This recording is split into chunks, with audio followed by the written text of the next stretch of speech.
The title pretty much says it. Why do cyclists take the lane? Mostly, we take the lane to prevent other vehicles, meaning cars and trucks, from passing us in the same lane when they haven't room to do it safely. As you'll see from the examples in this video, most of the time when motorists pass us too close for comfort or safety, they have no need to. In most cases, the drivers involved have a clear lane next to them. Okay, that explains why cyclists take the lane. But why shouldn't motorists complain? We slow them down. 1,000 blog posts, newspaper articles, YouTube comments, letters to the editor, all call cyclists stupid, selfish, and 100 other bad things for holding up motorists. And they are wrong. The most important reason: a driver's license does not give anyone the privilege of risking someone else's life to save 30 seconds. Drivers who get too close to cyclists risk a collision that will ruin their day as well as the cyclists.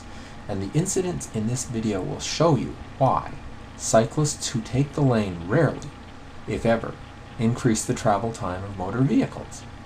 To see why, watch on.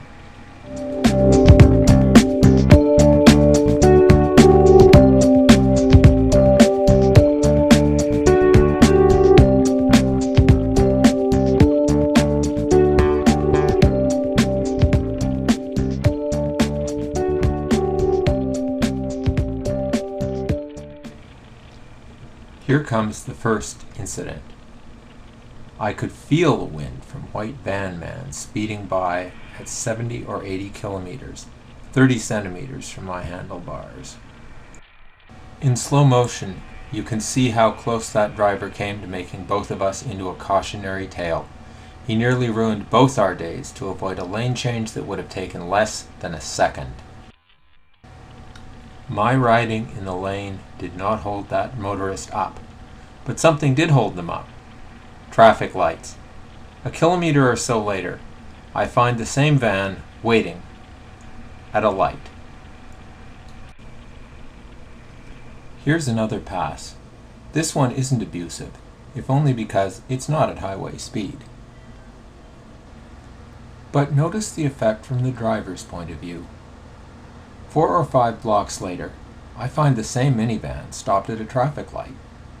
If that vehicle had stayed behind me rather than passing me, that driver would not have lost any time.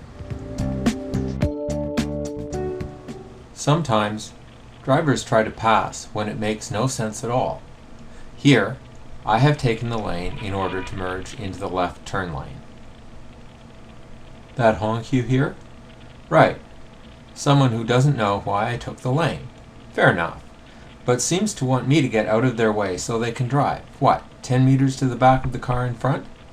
So I make my left-hand lane switch, they get to move up when the light changes, all with no problem. Except, of course, that the light turns again before the cars in front finish turning, so I get to wait behind them. And another example, a pretty close pass, again with no gain for the motorist.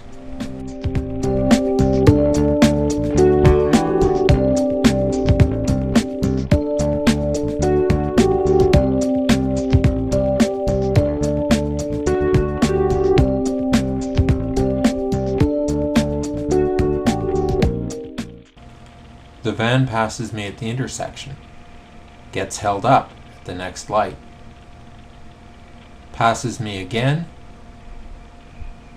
gets held up again. Notice, by the way, that I didn't use any special cyclist powers here. I didn't filter. I rode in the right-hand lane, only moving out in stop traffic to make myself visible. So aren't these just flukes? Surely a car can always stay ahead of a cyclist, right? Wrong. And this demonstrates why. When you pass a cyclist, you gain maybe 14 seconds. Every time you come to a red light, your chances of keeping that lead get cut in half. As you can see, the odds get long very quickly. In a relatively short run through downtown Toronto, from Maple Leaf Gardens to Kensington, a distance of under 2 kilometers, or about a mile, the odds of keeping that 14 seconds go down to under 1 in 500.